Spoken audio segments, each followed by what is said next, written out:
School की online कक्षा में आपका स्वागत है। देखिए अपना छठा पाठ चल रहा था भू आकृतिक प्रक्रियाएं और इसमें अपन ने पढ़ा था कि कुछ अंतर्जनित शक्तियां होती है, कुछ क्या होती हैं बाह्य जनित शक्तियां होती हैं।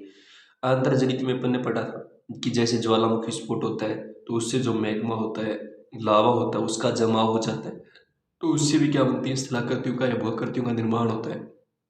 पटल विरूपण के कारण भी परिवर्तन होता है जैसे। और उसके बाद अपन ने बहिर्जनित कारक पढ़े थे जैसे हवा है, लहर है, समुद्री धाराएं हैं, जल है, तापमान है, ये वर्षा, ये भी प्रभावित करते हैं। आज अपन कुछ महत्वपूर्ण जो बहिर्जनित प्रक्रियाएं हैं उनके बारे में पढ़ रहे हैं जो भूआकृतियों के निर्माण के लिए उत्तरदायी हैं, भूआकृतियों प्रक्रियाओं को प्रभावित करते हैं। उसमें एक नंबर है अपना अपक्षय, वेदरिंग जिसको कहते हैं अंग्रेजी में।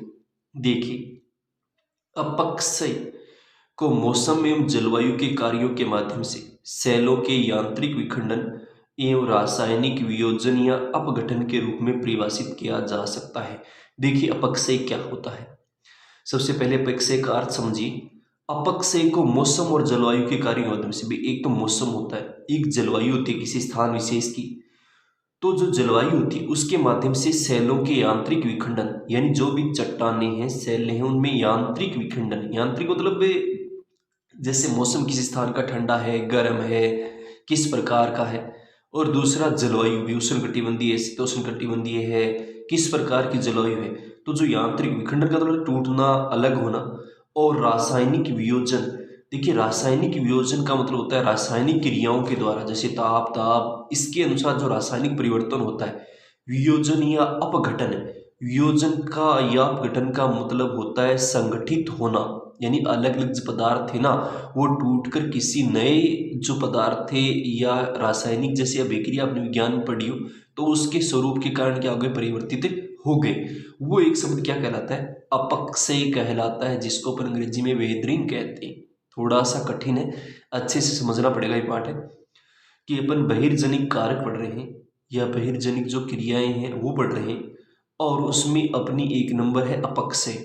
देखिए अपक्षय क्या होता है कि अपक्षय को मौसम एवं जलवायु के कार्यों के माध्यम से, यानी एक तो मौसम होता है किसी स्थान का, मौसम जैसे अल्पकालीन वायुमंडल की दशाएं का होती है उनको मौसम कहते हैं अपन।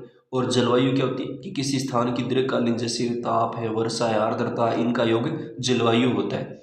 तो इसके कार्यों के माध्यम से यानी किस प्रकार प्रभावित कर रहे हैं, तो जो सेलों या जो चट्टाने हैं उनका यांत्रिक विखंडन, यांत्रिक का मतलब कौन कौन से कारक हैं जो इनको तोड़ कर देते हैं, विखंडन, टूट जाते हैं, अलग हो जाते हैं।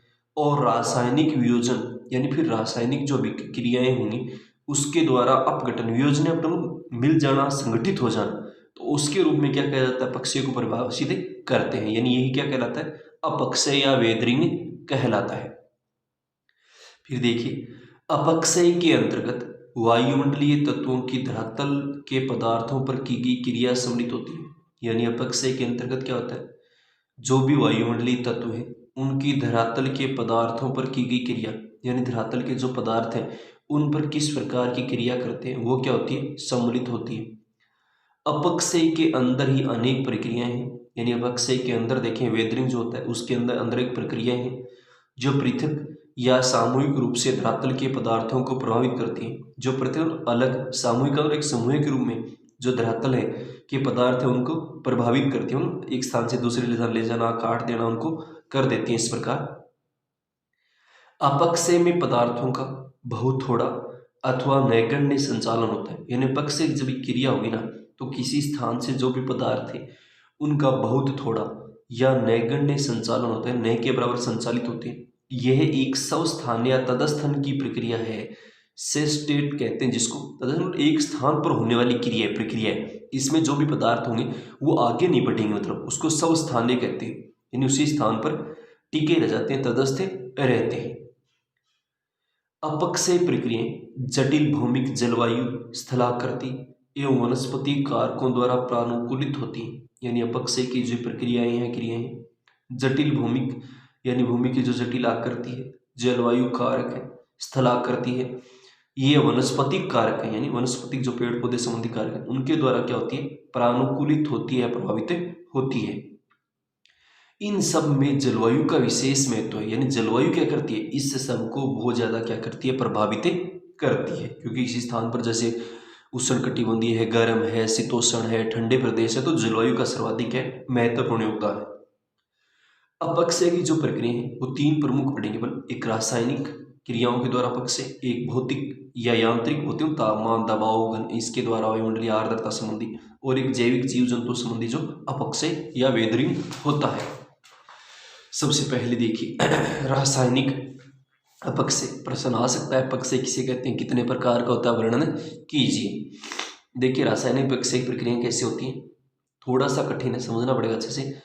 कि अपक्षय प्रक्रियाओं का एक समूह है, जैसे कि विलयन, यानी अपक्षय की जो क्रियाएं हैं या जो प्रक्रियाएं होती हैं उनका एक समूह है, जैसे कि विलयन घुल जाना, कार्बोनेटीकरण या कार्बोनेटीकरण होता है, जल योजन यानी जल का सम्मिलित हो जाना, ऑक्सीकरण होना या न्यूनीकरण, या न्यूनीकरण की जो क्रिया होती है उसमें सेलों का अपघटन यानी अपघटन यानी संगठित रूप में आ जाना, सेलें टूटकर विलयन हो जाना, या न्यूनीकरण का कार्य करते हैं, जो रासायनिक क्रिया द्वारा सूक्ष्म अवस्था में परिवर्तित हो जाते हैं। यानी इस समय क्या होती है, एक रासायनिक प्रक्रिया क्रिया होती है, उसके द्वारा देखें तो ये सूक्ष्म यानी बहुत अलग या छोटी अवस्था में क्या हो जाते हैं, परिवर्तित हो जाते हैं, बदल जाते हैं। दोबारा से देखिए कि अपक्षय की जो क्रियाएं होती हैं या प्रक्रियाएं होती हैं उनका एक समूह होता है, जैसे कि विलयन घुल जाना, कार्बोनेटीकरण या कार्बोनेटीकरण क्रिया, जल योजन यानी डिहाइड्रेशन, जिसमें जल मतलब जल का जैसे H2 अणु आपने विज्ञान में पढ़े ना, वो मिल जाते हैं, जलयोजित हो जाते हैं, मतलब ऑक्सीकरण की प्रक्रिया होती है। जैसे न्यूनीकरण होता है, उसमें सेलों का अपघटन यानी जो भी चट्टानें थी वो अपघटित होकर विलयित हो जाती है, मिल जाती हैं और न्यूनीकरण का कार्य करती हैं, जो कि रासायनिक क्रिया द्वारा, यानी इन सब में क्या होती है, रासायनिक क्रिया होती है और उसके द्वारा ही देखें तो वो सूक्ष्म यानी बारीक जो कण होते हैं उस अवस्था में परिवर्तित हो जाते हैं, बदल जाते हैं। ऑक्सीकरण धरातलीय जल, मृदा जल और अन्य अम्लों की प्रक्रिया द्वारा चट्टानों का न्यूनीकरण होता है। यानी ऑक्सीकरण है, धरातलीय जल है, मृदा मिट्टी है, जल है, या जो अन्य अम्ल है उनकी प्रक्रिया होती है और उसके द्वारा देखें तो जो चट्टानें होती हैं वो न्यूनीकरण अवस्था में आ जाती हैं, यानी उसमें प्रभावित करते हैं कार्य। इसमें उष्मा के साथ जल एवं वायु, यानी उष्मा जो ऊर्जा, उष्मा का प्रकार ऊर्जा, उसमें जल है और वायु यानी ऑक्सीजन और कार्बन डाइऑक्साइड हो गए, उसकी विद्यमानता रहेगी और इसकी विद्यमानता से सभी रासायनिक प्रतिक्रियाओं को तीव्र गति देने के लिए आवश्यक है। यानी जो भी इसमें रासायनिक प्रक्रिया होगी, क्रिया होगी, उसकी गति को बढ़ाने के लिए क्या ये आवश्यक है।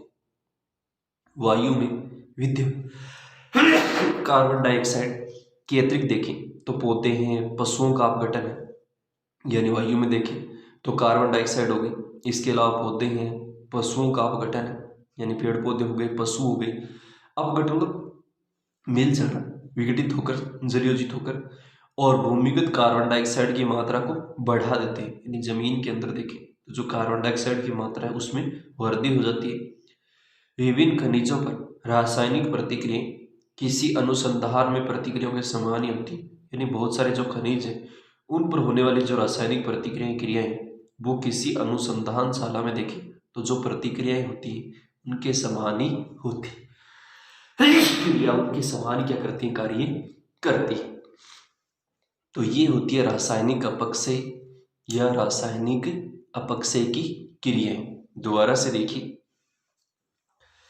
कि रासायनिक प्रक्रियाओं में देखें तो एक समूह होता है, जैसा कि विलयन होता है यानी घुल जाना, कार्बोनेटीकरण या कार्बोनेटीकरण की जो प्रक्रिया होती है उसमें देखें, या जल योजन यानी जल का उसमें समायोजित हो जाना, या ऑक्सीकरण की जो प्रक्रिया होती है, या न्यूनीकरण यानी जो सेलों के साधन है, जो चट्टानें हैं वो अपघटित होकर, विलयित होकर, या न्यूनीकरण का कार्य करती है। न्यूनीकरण बहुत कम क्षेत्र में देखें तो इनका कार्य रहता है, जो कि रासायनिक क्रिया द्वारा सूक्ष्म अवस्था में परिवर्तित होते हैं।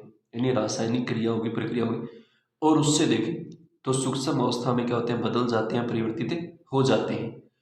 ऑक्सीकरण यानी ऑक्सीकरण की जो क्रिया है वो धरातलीय जल, मृदा, मिट्टी, जल और अन्य जो अम्ल है उनके साथ प्रक्रिया करके चट्टानों का न्यूनीकरण यानी बहुत से कम क्षेत्र में कार्य करती, और इसमें ऊष्मा के साथ जल और वायु यानी ऊष्मा जो ऊर्जा है उसके साथ जल है, वायु है, वो ऑक्सीजन और कार्बन डाइऑक्साइड की विद्यमानता यानी ऑक्सीजन है, इसके साथ साथ कार्बन डाइऑक्साइड है, इसकी विद्यमानता यानी उपस्थिति में देखें तो सभी जो रासायनिक पदार्थ हैं उनकी प्रतिक्रियाओं को तीव्र गति देने के लिए, तीव्र ज्यादा गति ये बढ़ाने के लिए ये क्या बहुत आवश्यक है।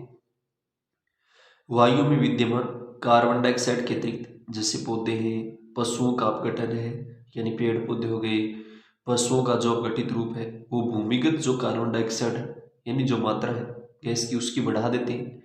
और विभिन्न खनिजों पर देखें तो रासायनिक जो प्रतिक्रियाएं होंगी यानी अलग अलग जो खनिज हैं उन पर होने वाली जो रासायनिक क्रियाएं या प्रतिक्रियाएं वो किसी अनुसंधानशाला में देखें तो प्रतिक्रियाओं के समान ही होती है, यानी जो किसी बड़ी प्रयोगशाला में अनुसंधान करते हैं तो उसके समान क्या होती है, रासायनिक क्रियाएं या विक्रियाएं होती हैं इस समय।